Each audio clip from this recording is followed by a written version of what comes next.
Hi, welcome to the Mammoth Tech Show. I'm Jeff, and this is not a Nintendo Switch, quite clearly, but it is kind of like a Nintendo Switch, but runs Steam. Yes, folks, this is the Linx Vision, a Intel Atom-powered Windows gaming tablet that bears several striking similarities to Nintendo's new console, although it does predate the Ninty hybrid by about a year. As you can see, it does have a lot in common with the Nintendo Switch in its layout, in the screen in the middle, the controllers on the outside edges, and it even has the detachable controller aspect, although it is slightly different from the Nintendo Switch. Not quite so versatile. I'll show you now, demonstrate. Click, click, like that, and ta-da! Here we have the controllers separately, and this is a standalone tablet. And this is now completely useless, unfortunately. Unlike the Nintendo Switch, these don't become wireless controllers. Once you unplug them, it just becomes a big lump. It is quite strange how the controllers are the Lynx's biggest selling point and also a massive pain in the rear. They draw their power directly from the tablet using this small connector located at the base of the cradle. It does have some, as I said, similarities to the Nintendo Switch with the controller layout, with the analog sticks, triggers, the buttons light up nicely, all little buttons light up. In another little bit of strange parity between the two, this little button here is the share button. Press this and it activates the Xbox share function, so you can record footage and take photographs. And that's exactly where the square share button on the Switch is, just on the left hand controller. Obviously there's no rumble with this, HD or otherwise. There's also no infrared depth perceiving cameras or anything like that. We have two other buttons here, here and here, which do something. Don't know what, but they definitely do something. The specs are okay. A Intel Atom X5 Cherry Trail processor backed up by 2 gigs of RAM and an 8-inch 1280 by 800 IPS panel. The rest of the specs are a little less exciting, the highlights being the HDMI out and the 32 gigs of RAM expandable using the normal micro SD route. So with these relatively modest specs, why is there a picture of Forza Horizon on the box? Surely you can't play that. But you sort of can, because this will allow you to stream both from a PC and an Xbox One. Because if you install Steam, you can do Steam streaming from your main PC onto this, or you can stream from an Xbox One, which I haven't tried, not having an Xbox One, but I have tried streaming and it does work. Even works streaming from a Mac. You can actually stream games running on your Mac onto this. Oddly enough, they do talk to each other. This does work in as far as it really goes, as far as the limitations of the platform really will allow, because the limitations of the platform really are this thing's limitations, other than a few physical ones, because this is about as good as it really could be without being stupidly expensive, being hundreds of pounds, with massive graphics processors in there, just making it too expensive. The platform limitations, well, it's Windows, and sorry PC Master Race guys, but Windows is really not the most user-friendly platform to get your games running on, really. Sometimes the greatest achievement you'll get with a game is just getting the game running.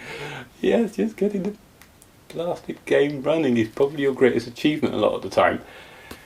There are many, far too many games on Steam which really just fundamentally don't work.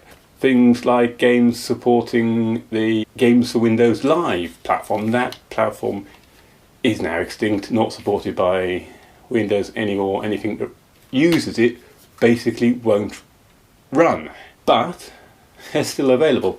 If you want GTA 4, you can buy it on Steam, but good luck trying to get it to run, because basically you're going to have a lot of trouble. It is possible, even on a Windows 10 machine. They've actually made it compatible with the last update, which was a strange one. It's been years and years since we had a GTA 4 update, but one came along a few months ago making it Windows 10 compatible. Still didn't fix the fact that it uses Games for Windows Live.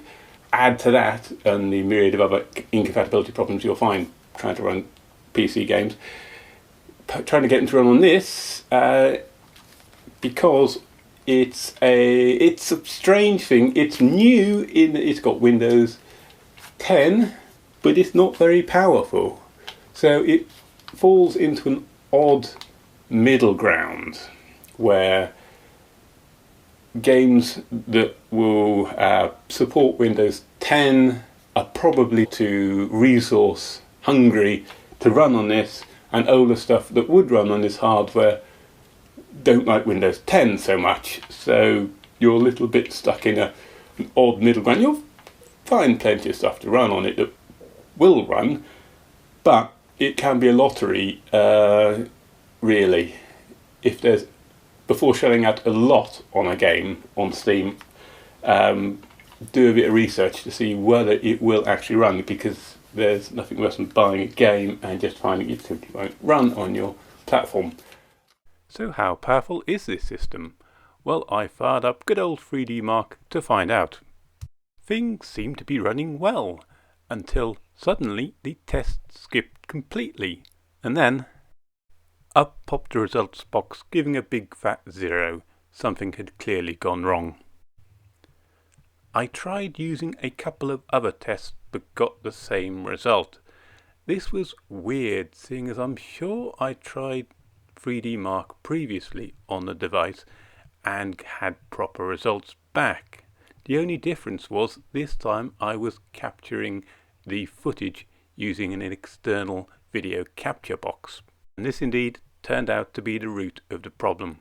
Running the Linx Vision with the HDMI out effectively gives it two displays, and this seems to confuse 3D Mark, causing the test to fail. I tried running the test again on the device alone and at last got sensible results. Weirdly, 3D Mark decided that the Linx Vision was a high-powered gaming PC and gave Firestrike as a recommended test. I decided to go for something a little more sensible and opted for Ice Storm, which gave a result of 13,273. The slightly more demanding Cloudgate gave a result of 1,636. And just for a giggle, I did try Firestrike and it looked like a slideshow and gave a result of 214. Just for comparisons, a normal gaming desktop PC with a Intel i5 processor and a GTX 960 GPU will return a Firestrike result of 5,800 and an Ice Storm result of over 107,000. But how does it hold up as a standalone tablet? The concept of a Windows tablet is really fairly laughable, to be honest, to be brutally honest. If you just want a tablet, don't, for the love of sanity, get a Windows tablet, because you will fairly quickly lose your sanity trying to run the Windows on a tablet. No matter what Microsoft's best efforts have been in the last few generations of Windows, Windows just doesn't like running on a tablet. It really doesn't. It hates it. It kicks and screams and puts up a massive fight.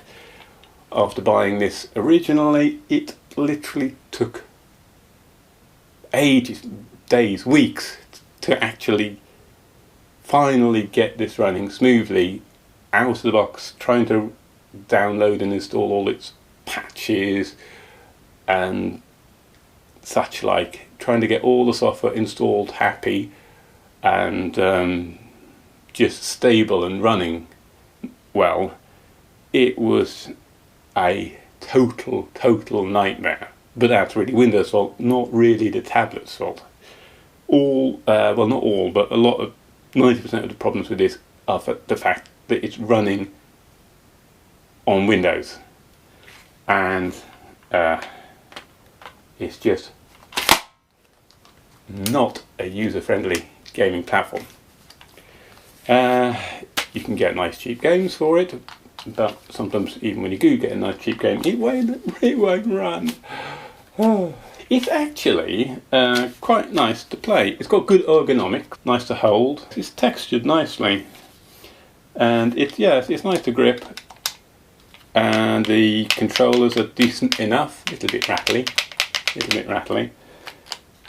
As I said, analog triggers,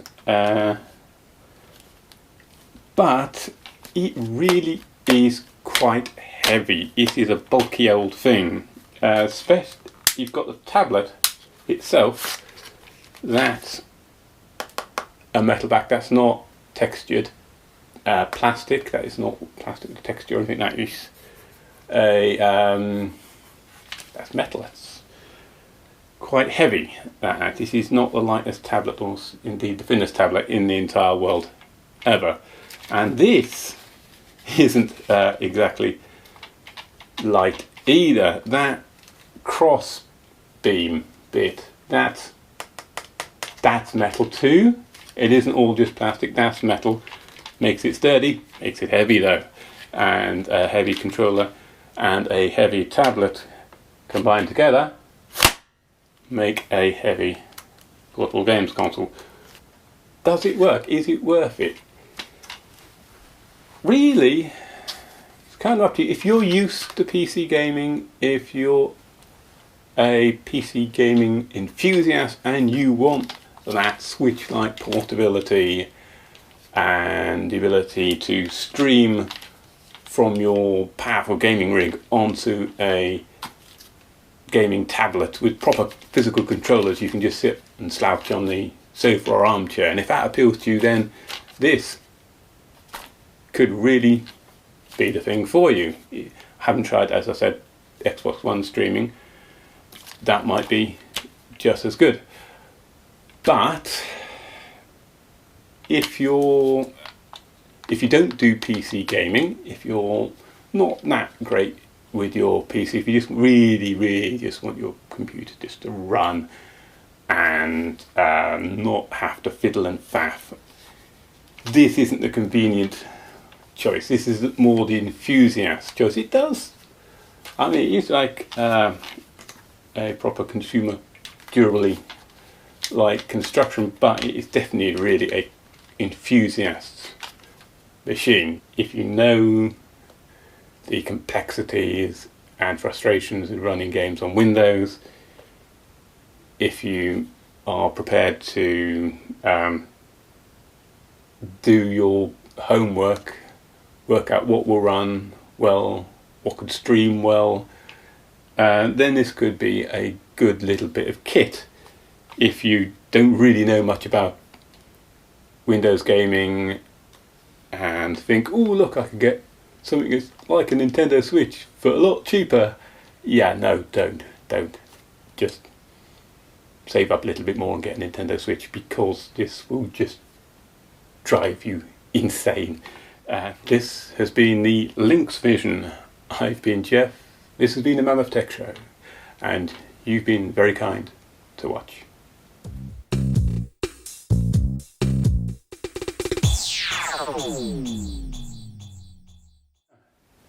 It's a thing. It's definitely a thing. It's a heavy thing. It's quite a heavy thing. Would I recommend this? Oh. That, another thing I just discovered, this, the not D-pad, it's a round pad, but the directional digital controller rather than the analog controller rattles. Joy.